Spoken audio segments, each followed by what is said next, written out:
Is this Amelia? Yes, it is. May I ask who this is? Of course. This is Robert speaking. Robert Wilson. By the way, I had plans to stop by your offices today. Oh, of course, Mr. Wilson. We're expecting you at about 4 o'clock this afternoon. Yeah, that's right. I've got a meeting scheduled with the marketing team. Anyway, thanks for allowing me to reach out. I genuinely appreciate it. I hope I didn't come off as too pushy or anything. By the way, I hope I'm not interrupting anything important for you at the moment. No, don't worry about it. Not at all. There's something I've been meaning to ask you, if you don't mind. I was wondering if you'd be interested in grabbing dinner with me sometime. Just a casual get-together, no pressure. I hope I'm not being too forward here. Just thought it would be nice to spend some time together outside of work. No, not at all. I would be delighted to join you. Well, that's fantastic to hear. It's a relief, honestly. I was a bit unsure of what to do if you had said no. To be honest, I've been contemplating asking you out for quite some time now. I would absolutely love the opportunity to get to know you better over dinner. Oh, really? I don't know what to say. Well, I am very flattered. You know, when it comes to my love life, things haven't exactly been smooth sailing for me. I'll be the first one to admit that I'm not the most naturally romantic person out there. By any chance, are you available at some point next week? It would be great to find a time that works for both of us. Yeah, sure. I don't think I have anything going on. Awesome. As a general rule, I finish work around 6, unless there's an unexpected occurrence. Occasionally, we receive calls from our customers in France later in the afternoon regarding certain matters. Oh, really? That's interesting. So, do you happen to speak French? Wow, that's truly impressive. I've always held great admiration for individuals who can fluently speak a foreign language. In my case, I can barely recall the Spanish I learned back in high school. Yeah, I sometimes wonder why they still include Spanish as a required subject for kids these days. Well, a lot of people speak it. Yeah, I mean, most of them are just construction workers or cleaning ladies, right? So why bother talking to them? If you're gonna learn a language, you might as well pick a useful one with some cool history and culture, like German or French. Well, that's not a very nice thing to say, is it, Robert? The lady that cleans our office is so nice. We chat all the time. Really? You're such a nice girl. Now, let me see, I'm thinking where exactly we can meet. Hey, how about we meet up at a spot that's halfway between our offices? There are plenty of food joints around there, so we won't have any trouble finding a place to eat. That sounds awesome. You know what? I'm going to take you to this oyster bar that opened up last year. Seriously, their oysters are out of this world. You have to give it a shot, trust me. I gotta be honest with you. I'm not really into oysters. Raw seafood just doesn't do it for me, you know? But hey, no judgment if you're into it. Personally, I'm more into cooked meat or fish. Mind if we go somewhere else instead? There are tons of awesome places with delicious cooked food that we could check out. I hope you're not talking about burgers and fries. Oh, it seems like oysters are off the menu, huh? But hey, there's a great Indian spot nearby that I know. Not too far from here, actually. It's a bit of a walk from your office, so why don't I just swing by and pick you up? Indian? I gotta admit, Robert, I haven't really tried Indian food before. I'm just a regular all-American girl with simple preferences, like meat and potatoes. I guess so. But listen, why don't we just go to the Indian place? Trust me, you're going to love it. Well, I'm not too sure. To be honest, I'd be just as happy with a delicious pastrami grinder and some crispy fries. There's this super cozy place I know. No way we're hitting up a diner. Are you joking? The cleaning crew for this building is all about those diners. Hey, I gotta rush to a meeting, but I'll hit you up later about our meetup spot. I'll make sure to book a table for 2 at the Indian joint, alright? Well, but... Okay, sure, thanks. I think I can actually pick you up in my car on the day. See you then. Thanks for the dinner the other day. I had a great time. Did you like the food? Yeah, it was nice. I can't say that it was my absolute favorite, but it was an experience. See, I knew you'd like it. Listen to me and you'll be fine. Well, thanks for taking me. No, I should thank you. I'd been wanting to ask you out for a while. I had a really great time. Can we do this again sometime? I was thinking that this time maybe we could go out to the Hamptons, spend the weekend. My family would always vacation there when we were kids. We can stay at their place. No one's there now. Ever been? No, I haven't. I've only seen the ocean a couple times. Well, that settles it then. The house, next weekend. Hey, I was thinking maybe we should take things a little slower. I mean, I don't know. Why don't we have dinner a couple more times together? You know, get to know each other a bit more. Plus, you're the CEO of a firm that we do business with. I just feel like we should ease into things. No need to stress about it. What we got going on is just between us, you know? And when it comes to getting to know each other, I think we did pretty well during that dinner the other night. But hey, what could be a better way to bond than spending the whole weekend together in the Hamptons? The beach and landscapes are seriously epic. And guess what? My parents' house is right there, with an insane view of the ocean. It's the perfect spot to chill out, unwind, and enjoy a nice bottle of wine. I don't know how to say this, Robert, but I think you're super nice. But I don't think I'm quite ready to spend the night together. Sorry. I don't know how else to say it. Oh, that. Right. Don't worry about it. My dad's place out there has a guest room for you can stay in. I'll sleep on the couch in the living room. We'll have a great time. All the tourists are gone this time of year, so we'll have the beach all to ourselves. And the restaurants that are open year-round are the best. Well, I guess. Great. Listen, it's best if we get an early start. If you don't mind, I can pick you up at around 7:30 in the morning. Okay. Is there anything I should take with me? I've never been out there. Just your cute little self. No, just kidding. Not really. We can stop by the supermarket and pick up some food. I think my dad keeps the place well stocked with alcohol though, so we won't want for that. Oh, well, I'm not much of a drinker anyway. No? That's a shame. Dad is quite the wine connoisseur and has a lot of good wine in the house. When we get back, you'll be a drinking lady for sure. There will hardly be anyone around this time of year, so it'll just be you and me. Yeah, that should be nice, I guess. Alright then. I'll call you midweek to check up on things, okay? Okay? Okay.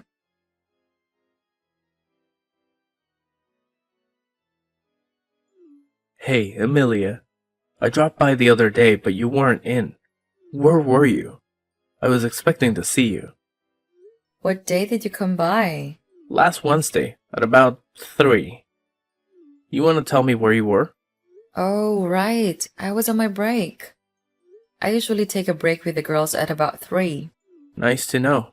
You never told me that. I went out of my way just to come over to see you, you know? Sorry, Robert. I didn't know you were going to come by. You should have called me first. I can always change the time. Oh, so now I need to make an appointment to see you. You seemed perfectly happy to chat with that guy from the gym who's always milling around there. No, of course not. Don't be silly. You can come by any time. And listen, it's my job to be courteous to people, right? I'm a receptionist, remember? Gosh, what's got into you? Nothing's got into me. I thought you ducked out to do some shopping or something or see someone. You think I'd do something like that? I'm an honest girl. And besides, who would I be meeting? Hey, listen. My dad just texted me and he said he's free on Friday. He said that he can make some time for us. Why don't we go out to my parents' house on Friday then? Friday? I suppose. What time do you want to head up? Well, it's way up near the Canadian border, so it's probably a good 4-hour drive from our city. Wow, what was it like to grow up in a place like that out in the sticks? I can't even imagine. I'd be bored to tears. Do you guys even have the internet way up there? We have the internet, Robert. We have everything we need to live a good life. Nowadays, I love going back and walking in the woods or going fishing with my dad. The people there are so independent. Well, I suppose they're not all that independent if they're happily accepting federal money to prevent the place from going down the drain, huh? But hey, listen, is Friday really a good day? I mean, doesn't your dad have work? He's going to take a day off just to meet us? My schedule's pretty flexible, but Oh no, it's no problem. He works from home and he can set his own schedule, so it's no problem. My mom? You love her. She's so sweet and easy to talk to. My dad's quieter, but he's really friendly. I'm still going to get nervous though. I'm the one who has to ask for your hand in marriage. They know we've been seeing each other for a year now. I don't think they're exactly going to be surprised. Trust me, it's going to be fine. Try to enjoy yourself while we're there. Have you eaten fresh venison before? I'm pretty sure that Dad is going to have shot a deer, and that's what Mom will serve up for lunch. Along with other stuff, of course. You're going to have venison? Trust me, you'll love it. If you like steak, then you'll like venison. So can you pick me up at South Station at 8? Sure, that puts us right around lunchtime. Yeah, I'm really excited, Robert. You're finally gonna meet my parents. I just know you're going to have a great time.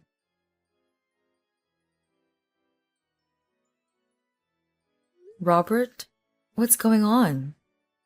You haven't answered my calls at all. Oh, hey, sorry. Listen, I'll get right to the point. So, yeah, the wedding is off. I can't do it. What are you talking about? I'm talking about the dump I stumbled upon up in Vermont. Seriously, you guys live in a freaking hovel for crying out loud.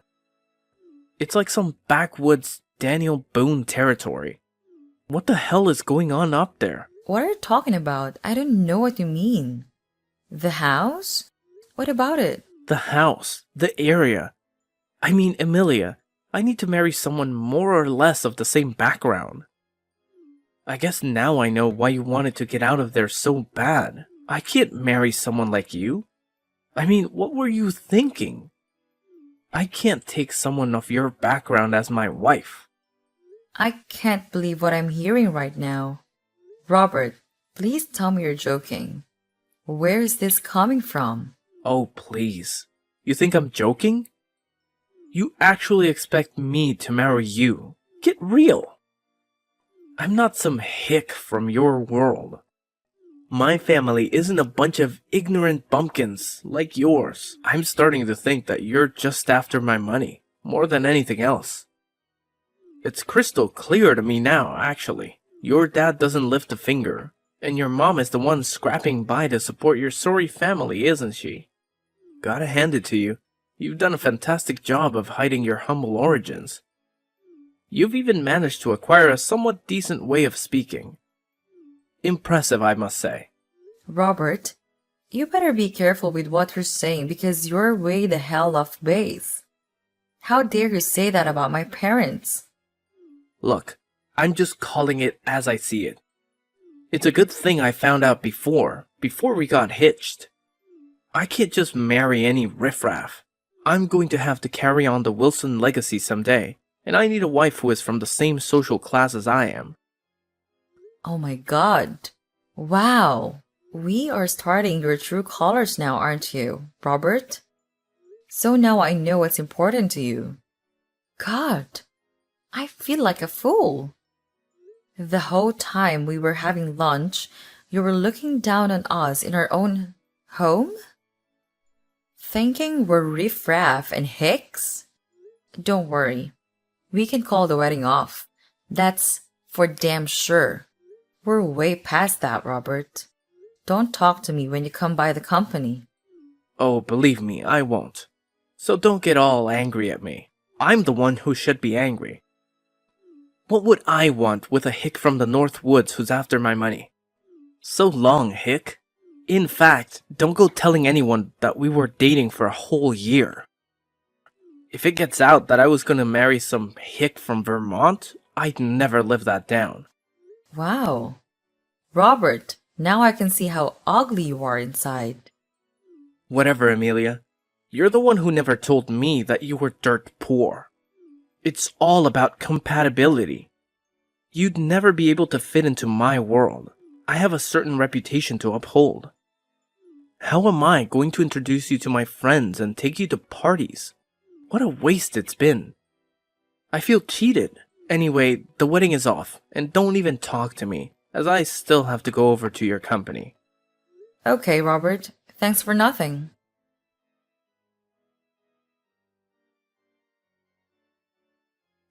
This is Mr. Davis, Amelia's father. I'm sorry for contacting you out of the blue like this. There are a couple of things I'd like to clear up. Sir, I've already spoken to Amelia, and the wedding is off. I've nothing further to say to anyone about it. I understand that, but there are just a couple of things I want to tell you, in fairness to my daughter. I think you're misconstruing things, and quite badly, too. Amelia told me about your misgivings about her upbringing and social class. Our family was quite taken aback. Oh, well, sir, I don't know what you want from me. With all due respect, I think I saw all I needed to see while I was there. See, that is the first of your misperceptions, son. Don't judge a book by its cover. And, speaking of books, I'm a writer, not a bum as you implied to Amelia.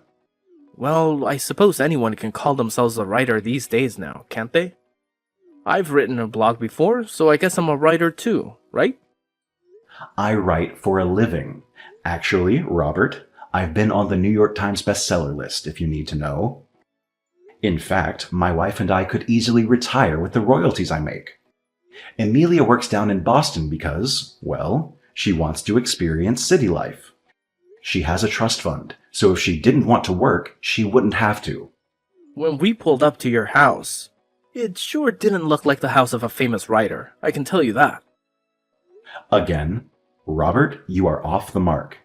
When you were up, did you notice in the distance a rather large group of horses in back in that bluish house? I think I saw you looking at it while we were dining. I did. What of it? Well, Robert, that's our house. The place where we all had lunch, that's actually where I go to write. I'm in the middle of a book and decided to meet you there, which I admit I don't usually do. Our house is worth more than your little company is, just so you know. Robert, let me put it to you another way. Amelia, who you refer to as a hick, already has more money than you'll ever hope to. How do I know that you aren't just making this up and you aren't really some hick trying to impress me? I think you're feeding me a bunch of bull. Prove it then. What makes me sad, though, Robert, is that I know your dad. We went to Brown together. Andy Wilson, class of '68 at Brown. Good man. Alright, so you know my father. Big deal. Some years ago, your family's company was in some serious financial difficulties, wasn't it? Well, you'll recall that your company received some 11th hour financing that kept it from bankruptcy. I heard our finance team put it together. I was a student then, so I don't know the details. But how do you know this? How do you think I know this? Robert, there is a lot that you don't know. Ask your old man. Tell him you talked to me, Andrew Thomas. And please, just give him my regards. Hey, Amelia. How are you doing? You want to know how I am doing? It doesn't take much imagination to know how I'm doing after the other day. Hey, look. I'm really sorry about the other day. I was way out of line. I don't know what to say. Actually, your dad called me after that. My dad? He called you? Yeah, and it looks like I made a really big mistake. You know, calling you a hick and making fun of where you live and all. I had no idea that your father was a famous author.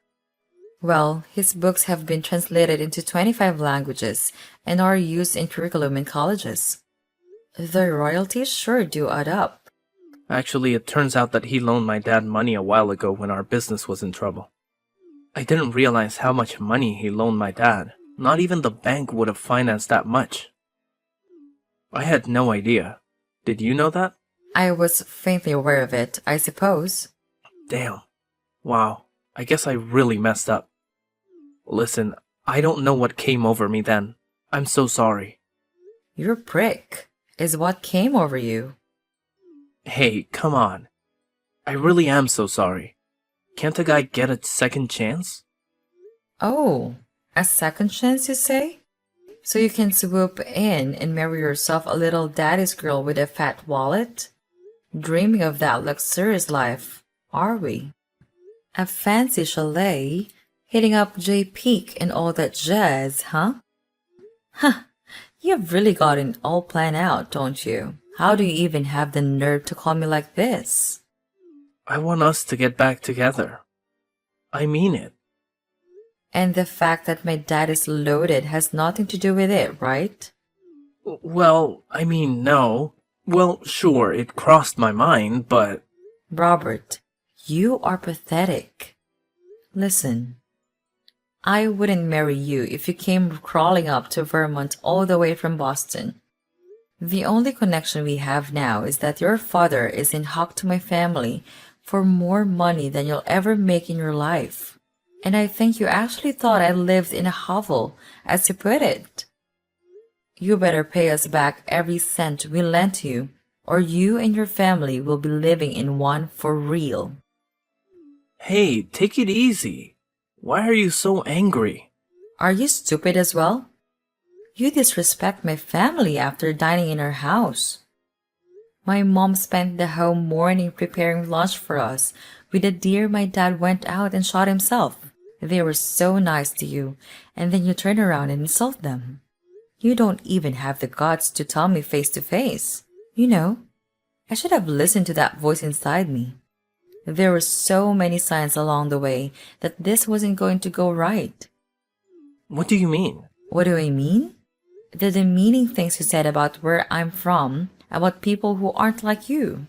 The way you would accuse me of meeting people when I was just on break at work. All those things just scream insecurity. I was just kidding around. Just kidding around. Right. But not just that, Robert. Asking me to spend the night at your parents' place in the Hamptons, which they should have sold to pay us back, when they weren't there, and lying to me about the guest room that wasn't there either. I didn't think it would be such a big deal. I can't believe you're bringing all of this up. That was such a long time ago. In your mind, maybe? But all that lodged in my mind, and I really should have paid attention to my gut feeling. I feel like such a dolt for not trusting my own instincts. But you know what? Thanks to my dad's random decision to have our little meet-up in his writing den, I managed to snap out of it. If we had met in the regular house, I would have gone ahead and married you, making the dumbest mistake of my life. It's pretty hilarious how little things can completely change the course of our lives, right? That fact that my dad is in the middle of writing a book and decided to have lunch in his den what would save me. Come on, Amelia. I don't know what came over me then. I didn't mean all that. I was having a hard time at work. There you go again, trying to spin things your way. I'm not going to fall for it.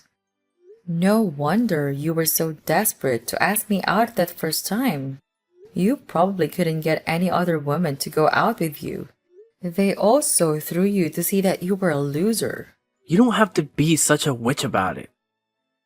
Okay, you're rich. You're still a witch. Yep, I sure am. And I'm going to curse you to damnation. I think I'm going to ask my father to speed up the repayment schedule that your daddy has to pay us back. Yes, Robert, I know about these things. I majored in finance, remember? And my dad will listen to me. You're not going to do that. Oh, but I will. Don't worry. You'll probably have to sell your house and maybe try living in a hovel for real. You just try that and see what happens. Oh, Robert, stop with the threats, you peasant. You won't have a pot to piss in come next hunting season. No venison for you. And one last thing. All the girls in the office think you're a loser. Let that sink in. Bye now.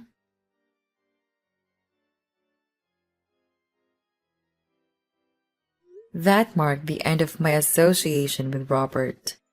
Eventually, both his company and his father had to accelerate their payments to settle their debts with my father. It turned out they had been lagging behind on payments for quite some time, despite enjoying vacations in Florida and Costa Rica. Something we discovered later. It became evident that their company had been poorly managed for a while. Initially, my father had granted them extra time to repay us. However, when I confided in my dad about Robert's mistreatment of me, he decided to insist on resuming payments or face penalties. This proved to be the final straw, pushing them to the brink of bankruptcy. Fortunately, we were able to recover the money owed to us. As for Robert, I'm uncertain about his current situation. Recently, I made the decision to move back home to Vermont, where I met a wonderful guy who treats me with respect and kindness. Although I wasted a year of my life with Robert, I'm incredibly grateful that his true colors surfaced before the wedding.